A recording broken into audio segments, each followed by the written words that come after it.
Hello, friends. A couple of thoughts on what went down yesterday in the White House through the lens of psychology. After yesterday, we all know what narcissistic rage looks like. Sooner or later, when dealing with narcissists, you will be exposed to their anger or even rage, which can take two forms. Either open aggression or holding grudges, which I bet is the case with Trump today. Zelenskyy didn't show enough gratitude. He doesn't want peace.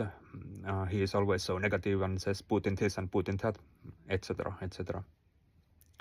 So the setup for yesterday, Zelenskyy as a person, he is decent, dignified, emotionally open, which, as it happens, is poison to a narcissist who fears looking within and admitting things about themselves to anyone, including themselves. So instead, what they do is lash out at people like Zelenskyy to remain in control. And yesterday, I think we all agree that Vance deliberately provoked Zelenskyy, which is a textbook narcissistic response to remain in control and blame the other person. This situation must have been extremely stressful for Zelenskyy, speaking his third language in a room full of people who are hostile toward him.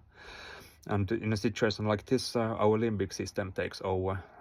The famous fight, flight, freeze, fawn response. And as the leader of Ukraine, Zelenskyy fought. That's what I think is natural to him, based on what I see. Of course, I don't know him personally. But still, he did this in the way that a decent person does, by holding his boundaries. But to narcissists like Trump, even holding boundaries and correcting factual mistakes is seen as defiance and disrespect. They confuse disagreement with disrespect, although it's of course perfectly normal for people to have different points of view on things. Well, narcissists, they cannot avoid they cannot admit mistakes and or to learn from them, because taking responsibility for them is to admit being a loser, not the admired special one that they want to be seen as. So they put blame on Zelenskyy, who is now in their bad books. And since Trump, in principle, he is unable to control his emotions, so it will take him a long while to treat Zelenskyy with dignity again. In principle, a narcissist wants you to suffer until they feel all right again. And well, I think Trump's frequent golf trips are his coping strategy to feel in control, feel in balance again. One last point. For a narcissist, the only path toward peace and contentment is via dominance and control. This is what we are seeing with Trump and Zelenskyy. And on the other hand, he will never try to influence Putin, because he knows that he cannot dominate and control Putin.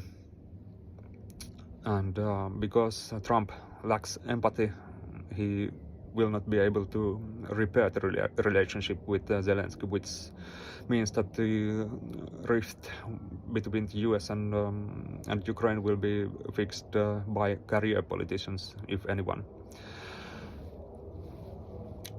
In short, if you've ever dealt with a narcissist, you'll recognize these patterns.